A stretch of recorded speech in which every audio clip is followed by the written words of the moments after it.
What's going on, guys? Welcome back to another review. Of course, this time we're looking at Fallout 4.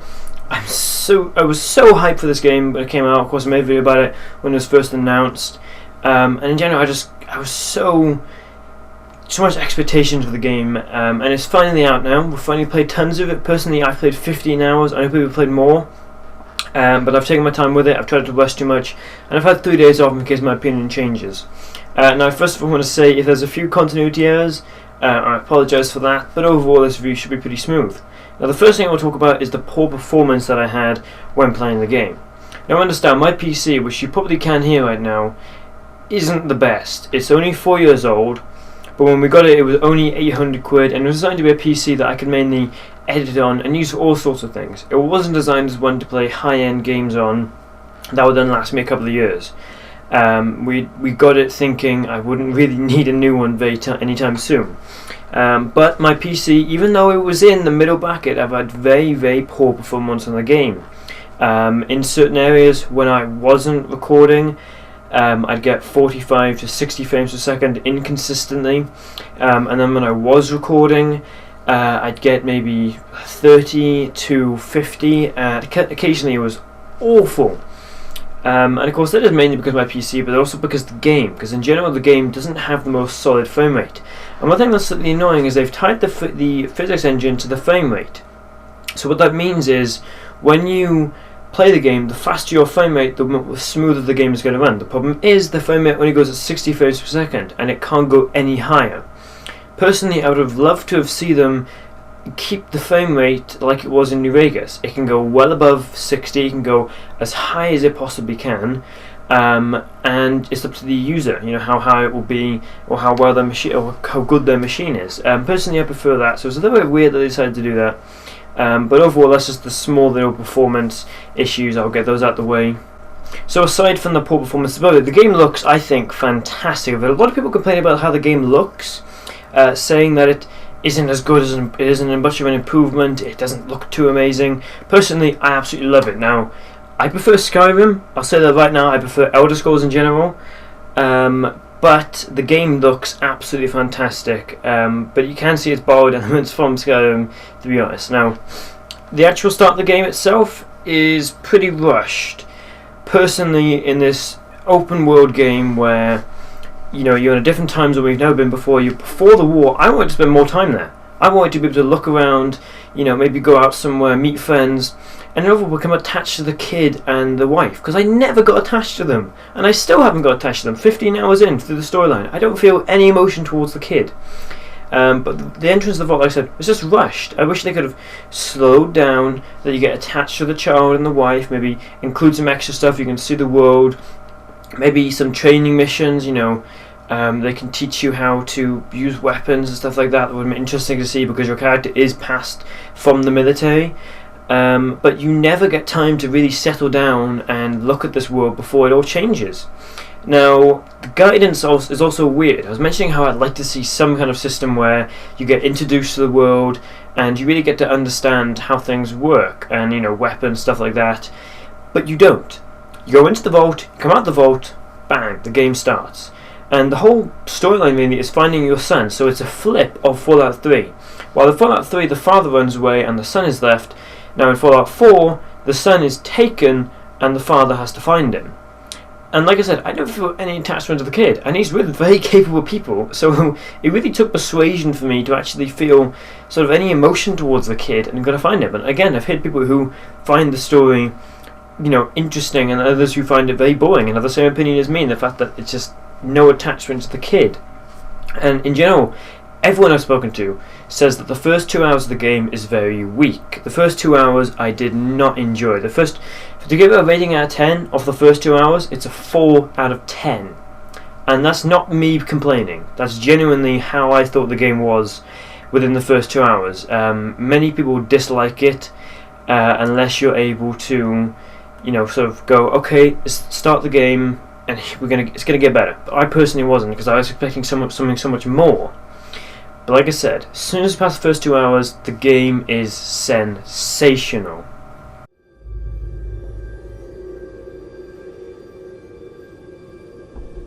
War. never changes.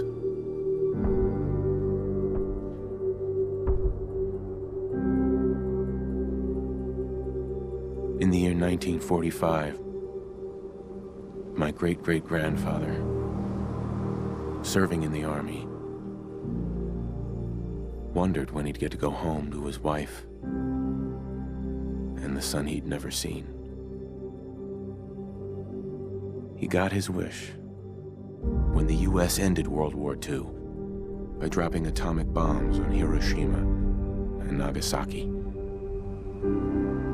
The world awaited Armageddon. Instead, something miraculous happened. We began to use atomic energy not as a weapon, but as a nearly limitless source of power. People enjoyed luxuries once thought the realm of science fiction. Domestic robots, fusion-powered cars, portable computers. But then, in the 21st century, people awoke from the American dream. Years of consumption led to shortages of every major resource. The entire world unraveled. Peace became a distant memory. It is now the year 2077. We stand on the brink of total war. And I am afraid. For myself, for my wife, for my infant son. Because if my time in the army taught me one thing,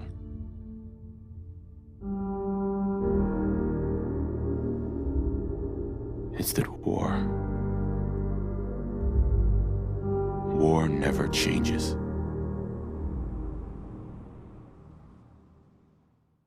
Now, one thing I will say, you will need to adventure, you will need to explore, you'll need to be walking along and go, hey, I've never been there before, or head there, I'll go to explore that. You have to do that, because the game isn't going to do it for you. Unlike Skyrim, where there's mountains everywhere, and things will get in your way, and, you know, in which course will be something there. Fallout, you can very much go past things. So that's one thing, you do have to adventure, you have to persuade yourself to go and look at these different locations and do these different little storylines. But unlike Skyrim, it doesn't have any random quest. It doesn't have anything like pops up, says go and kill this person, or you read a book and it says the sword of the Red King or something and you go and find that. There's nothing like that, and there are obviously a few small quests, but I never feel the importance to them. Like, I'll start them and I'll think, hang on a minute, do I really want to do this, or can I just carry on my objective? And I do carry on with the objective. So in terms of the world, even though it's only 11 minutes, I believe, from one end to the other, that's nothing, you know. But either way, nobody really cares. There is a hell of a lot in the way. You will never be able to walk from location to location without doing something along the way. Even though, like I said, you will need to persuade yourself to do that. Now, in terms of the actual world, like I said before, the first 2 hours is pretty poor. Honestly, you will not like the game. If you're like me and many of my friends, you will dislike the game first 2 hours. After that, you'll love it. I mentioned about the entrance, the vault is rushed. You don't get attached to the wife or the child before the wife gets killed. Spoilers. It's the first 10 minutes or first half an hour of that, so everyone knows. And the child gets taken. Again, first half an hour, everyone knows. I said before, you don't really care about the son. He's gone with very capable people, so why should you really care? You leave the vault, find a completely new group. You instantly get power armor, instantly take on a Deathclaw, instantly get a minigun. Now, this does kind of show a new aspect of Fallout they're trying to introduce, but also it's slightly annoying. In past Fallout games, power armor has been something that you really have to work towards. You will rarely ever get power armor that is really good condition, and it will help you a lot. But you find it occasionally in the middle of nowhere in Fallout 4. You're just walking along, hey look, a suit of power armor. You take it, you use it, and it's more like a giant suit now than just a piece of equipment you can put on, and it does hinder you slightly. But I just felt like the start was too first-person shootery, you know. That is an aspect they're going for, though. As I was about to say, they are trying to make it a more first-person shooter game. There's less RPG elements, more first-person shooter elements. And although you can like that or dislike it, it's up to personal opinion. Now, after you find this group, you'll take them back to your old home, Sanctuary. You'll build a base, and the base building is incredible. It is so much fun to do, and you'll spend hours doing it. Although you'll never actually really use the base, aside from occasionally, it is very fun to build the base, and you do seriously enjoy doing it, and it's very interesting to see what they've included. Although a lot of the time the junk you need, you'll have too much of. Personally, my character can only carry 260, but I had 700 weight worth of junk. So I had to leave all of it in the base, go off, collect more, come back. And occasionally I just find that I seem to be missing that one essential part, like 2 gears, and I just couldn't find them. I spent 3 hours. Eventually I found them, got back, and then had to spend hours getting everything I needed, walking up the stairs, building it, and then go back. And that's all it was, for 3 hours searching. But that's all part of an open world game. Now, one thing you might not be prepared of is it's near impossible to stop playing. I will be honest, I haven't played in the last 3 days, and that kind of sounds like a contradicting subject, but yesterday I didn't play because I had other stuff to do. Day before that, I resisted. Day before that, I resisted, but it was killing me. It was like, I have to play, but I had to hold back. But I know people who seriously took a whole week off being in school just to play the game. Unfortunately, I can't do that because my parents hate me. That's why. But overall, the game is just incredible in terms of what you can do as soon as all limitations are released, and the game just suddenly picks up. The one thing though, I found a dependence to fast travel. I didn't personally find that a lot of time I'd be able to just walk somewhere. The game is very much go here, do that, return missions, and the problem with that then is you'll go there, you'll do that, and then you'll think, oh, do I have to walk all the way back? There's super mutants along the way, and I can't defeat them yet, and you just find then you fast travel, and I just don't like that. I want to be able to immerse in the world, but I think, oh, do I have to go that way? And personally, I never found that, again, with Skyrim, unless it was on the other side of the map. I always thought, no, I'll just walk the distance, because anything I found would randomly, disappear, or something else would take its place before. And I don't think that feature is in Fallout. A lot of the time, I'd go somewhere, find the exact same enemy with the exact same weapon, exact same everything, over and over again. Didn't ever seem to change, unlike Skyrim. Now, that being said, NPCs, which you'll meet a lot of, friendly NPCs and enemy NPCs, they can be really annoying. Now, Dog, your friendly dog, or dog meat, is really nice. He's my favourite companion, and I take him everywhere, and he's really helpful. He'll find stuff for you, never gets in the way. Occasionally he does get in the way a bit, but you can just push him out the way or tell him to go somewhere else. Now, Preston Garvey stole my suit, and what did I do? I killed him for it, and then I went back to the original load and, got it back. Hi. We've got to run some power to the transmitter. We need to focus on taking the castle back.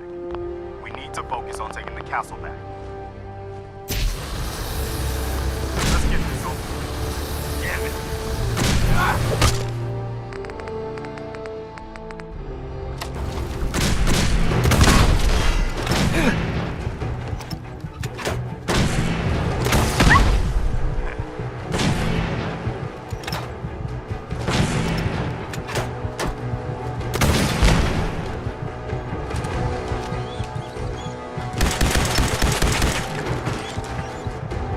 Now, one underlying feature I personally find is boredom. Now, that sounds incredible. Hang on, how are you bored in Fallout? And I personally find that because, like I said, basically all of the quests are go here, do that, come back, or go here, do that, quest over. And that's almost all of them. You never find a new variety of go here, speak to this person, do that, collect this, bring it back. I think the world of Fallout can't really have that kind of quest.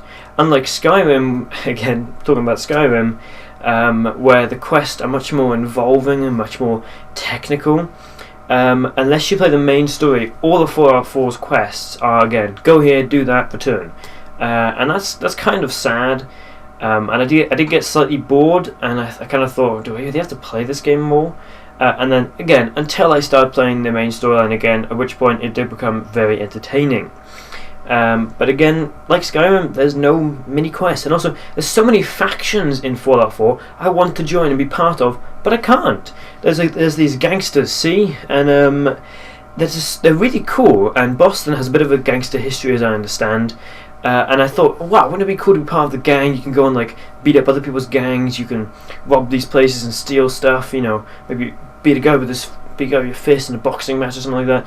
But no, you can't join the gang that I've yet found. I've heard nothing of joining a gang, and in general, I just don't feel like that would be an option in the game. But I really want it to be. I really want to act like a gang walking around Boston that I own, and you know, beating up other people and taking their money, and it'd be so cool to do. But you just can't, which is kind of sad to me because I'm a huge fan of gangsters. Now, aside from the gangsters that I want to be part of, there are some very, very interesting characters in Fallout. There's Crazy Baseball Man. It used to be that this whole place was a stadium, and two teams would meet and play a game called baseball. One team would beat the other team to death with these things called baseball bats, and the best bats were called swatters. True fact.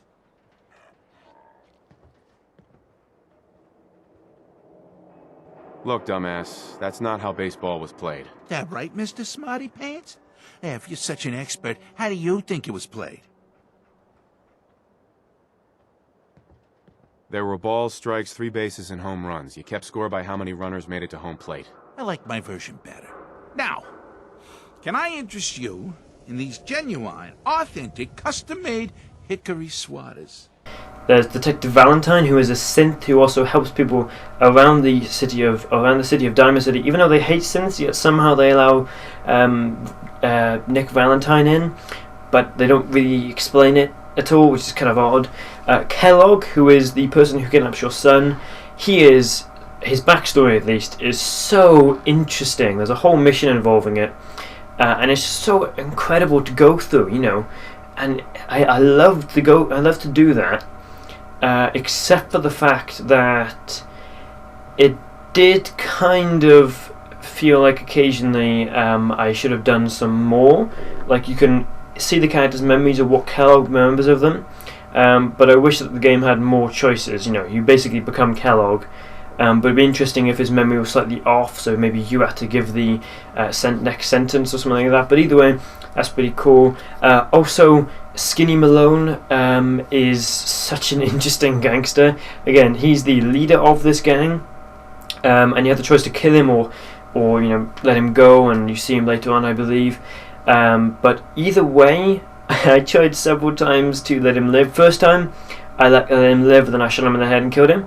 Second time, he attacked me. Third time, he attacked me. Fourth time, he attacked me. Fifth time, he attacked me. Sixth time, I attacked him. Seventh time, I shot him in the head, hit him with a mini nuke, and left with Nick Valentine. And essentially, the dialogue in general, the whole game, but the dialogue in that scene is very interesting. And I kind of wish that there was a bit more options. Like, maybe you can speak to him, you become an ally. Like, what if I do this for you? You know, maybe you can do that for me, and I'll be part of your gang. You know, there you go, straight in the gang. But nope, you got to kill him or you leave, never see him again. Either way, done. That was kind of annoying. Now, there are some weak dialogue points in the game, and occasionally there's bad voice acting lines where characters will just sound bland and uninterested in what they're doing. But there are some badass lines in the game. Sean's a good kid. Bit older than you expected, am I right? But he's doing great. Only, he's not here. He's with the people pulling the strings. God damn it, you mercenary motherfucker. Where is my son? What's the cliche? So close, but yet so far away? That's Sean. Now, the dialogue does flow well, and it also works well with the game. Now, some of the new additions, of course, base building is included, You will spend ages on something you will never use really. The game is more realistic. It's more like a zombie apocalypse than it is a past Fallout game, because you have little groups of survivors that are moving place to place, inhabiting any buildings they can, and you know, in general, the people are really scared of the ghouls. Ghouls, especially feral ghouls, are really zombified and are so hard to kill in groups, which I love, because I think that there's an aspect of something more to be afraid of than the occasional monster which you can run away from. You know, these feral ghouls are very quick and can deal radiation damage, so they are actually quite scary to afraid of. And there's in general a very fight or flight mechanic. A lot of the time I found enemies I couldn't take on, so I had to leave. But occasionally I found enemies that downright just gave me no chance, and no matter what I did, I just could not defeat them, and that was slightly annoying.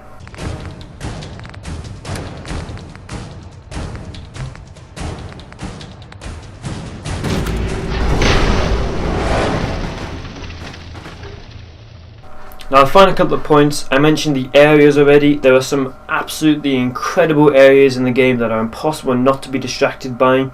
There is of course the Glowing Sea, Diamond City, Boston City in general. Just that whole area is really interesting.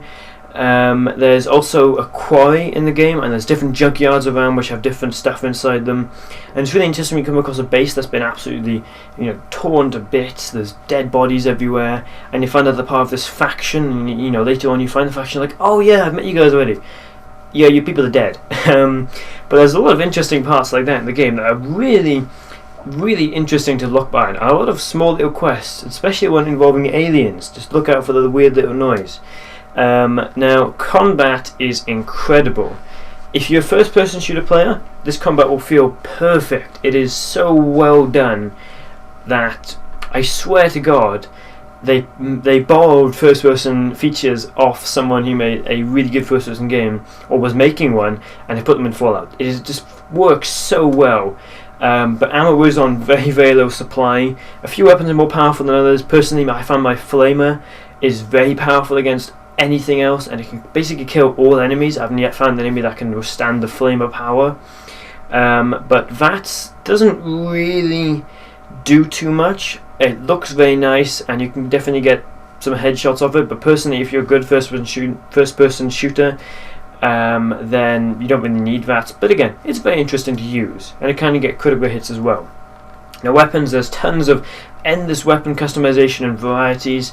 Enemies will drop weapons that you'll pick up, and will have different attachments to them, and they'll be really helpful. You'll use it more than what you've personally made yourself. Or you can take that weapon, take everything off it, and then re-equip it on your actual weapon. And that's really cool as well, where you can take features off guns that you've picked up and put them on your original gun. I've done that several times. One problem I found with weapons is that legendary weapons, which I occasionally picked up, didn't really provide much of a bonus over standard weapons. I just ended up scrapping them or just stealing the parts of them, but occasionally I just found they were either overpriced in a shop or just didn't provide any bonus that I really needed. Now, content inside the game is incredible. Apparently there's roughly over 440 hours worth of content. As I said before, there's less random content than Skyrim, if that appeals to you or not. But again, the quests of, hey, go here, do that, return, or go here, kill them, return, and then we'll join your cause. But that doesn't mean they're not fun, and occasionally you do come across a real cherry of a quest that is really fun to do and get some really good rewards off it. Now, the gameplay, the game of course looks amazing. It can be repetitive. Again, go here, do that quest, and occasionally the game can be lacking. And what I mean by that is you sort of feel like, oh, can we have like so-and-so here? There's a certain scene where you'll fight against Murlocs to try and take over this place. It would be really interesting if they'd given you some really powerful stuff, if they'd given you a really good power armor suit, with a really powerful minigun. They take it off you afterwards, sort of like, this is what you can get if you keep playing the game. But occasionally that does happen, of course, but very, very rarely, which was slightly annoying. And of course the game is so buggy at the moment. It's not unplayable buggy, at least not for me. I'm usually very lucky when it comes to bugs. I either don't notice them or I just don't have many. Aside from performance issues, that's really the only bug I've had that has had any hindrance on me playing the game. Now, the immersion, I don't personally find myself as immersed. With Skyrim, it's the kind of game where I'll sit down and I go, okay, it's 10 to 10, I'll play for 10, 20 minutes, and I'll be in bed. And then at 1 o'clock in the morning, I go, oh my god, why am I still on this game? I need sleep. And, you know, I just don't find that with Fallout. You know, I'm constantly noticing stuff around the room, and I'm constantly, you know, messing with stuff in the real world. I don't know, I just don't feel as immersed. Maybe because with Skyrim, it's a world I want to be part of. It's a place I want to be. But with Fallout, it's a bit more like a zombie apocalypse you don't really want to be part of. But of course, everyone will get immersed by different stuff. Whatever floats your boat is what you'll get immersed by. Now for this final part, this is my overall summary of this game. Some of the pros, there is unbelievable content, some of it is incredible. There's fascinating areas. There's mountains and mountains of different locations to go to. There's incredible customization for the weapons, power armor, and even your own kit. You can put general outfits on, and then arm pieces, leg pieces, chest pieces, helmets on. All of that is incredible. It's a very, very rich world. There's so much involved. Some of the characters are incredible and really interesting, and it is nearly impossible to stop playing the game after you start. Some of the cons, of course, poor performance. I didn't really think at times that the game was going to work at all. Amazingly, I only had one crash within 15 hours, and I believe that came because I was rendering something at the same time, and it was just a bit of a glitch. You know, what can you do about it? Personally, 15 hours, one crash is very good, I think. There's, of course, rush access to the vault, no attachment to the child or the wife. The first 2 hours is weak, I've mentioned that already. It could have been slowed down a bit or done differently entirely. You know, more of a New Vegas style sort of thing. Maybe you get taken out of the vault by someone else, and then they sort of bring you up and teach you the ways of the vault. The storyline, I think, is a bit weak as well. Like I said, I don't feel the attachment to the kid, and it's just a bit get lucky, you know, go here coincidentally, meet this person coincidentally, and then somehow end up going here, meeting this person, killing them, finding out they have something else. I found the quest was a bit like that, and occasionally the story was a little bit, wait, really? But possible boredom strikes is another one. They go here, do that missions. Occasionally, the game can be annoying where you'll come across an enemy that just, you know, yes, he's down 2% health. Suddenly he gets all his health back, or, oh my god, legendary enemy. I'm about to defeat them. The legendary enemy has mutated, and they're back at full health, and I have to kill them all again.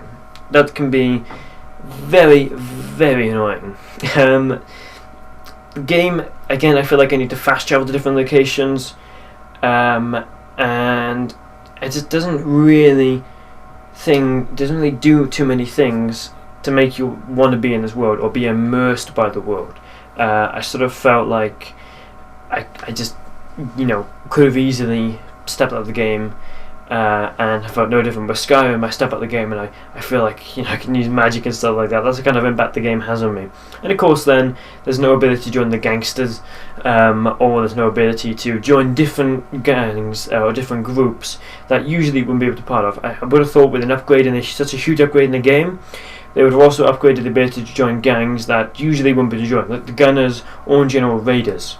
Now I have changed the rating system slightly. Before it would go, say, 1.1, 1.2, 1.3, up to 1.9, then of course 2, but now I've changed it so that it's single digit and then 0.5. So 1, 1.5, 2, 2.5, 3, 3.5, and of course the star rating is still the same.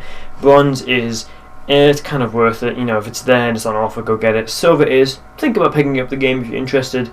Gold is, you definitely need to think about getting, and platinum or emerald is, go and get the game. No matter what, go and get the game. Now this game, it gets a 9 out of 10, and the reason that is because I just, again, didn't feel it was immersed in the game. The performance was pretty poor, I found. I didn't really feel like I could spend absolutely hours doing absolutely nothing in the game. I mentioned, of course, I'd sit down and I'd be able to notice the time going by, and like just sitting down and going, oh my god, it's been 3 hours, I thought it was 10 minutes, you know. I didn't really find anything like that. Skyrim, for reference, had a 9.5. Now in terms of the star rating for Fallout 4, it gets a gold star. That is really good, and of course that is, if you feel like getting it, go and get it. You know, if you're considering it, definitely go and get it. It's better than Black Ops 3 at the moment. And it definitely says better than Battlefront, unless you're a huge Star Wars fan, in which case get Star Wars Battlefront. Speaking of Star Wars, coming up from December 11th with the release of my Star Wars Battlefront 3 review, I will be starting Star Wars Week. Now this will include different logos, different backgrounds, and it will be going from December the 11th to December the 18th. On December 18th, my review of Star Wars Episode 7, the movie, will be out. And I'll have hopefully up to 7 videos out that week, minimum of 4 videos in 7 days, all Star Wars based. Sort of a little celebration of something that was part of my childhood. So hopefully you guys did enjoy the review. Don't forget, Fallout 4, 9 out of 10, and a gold star rating as well. That's what it got. Hopefully you guys did enjoy the review. I'll see you next time, guys. Blue Monsoon, out.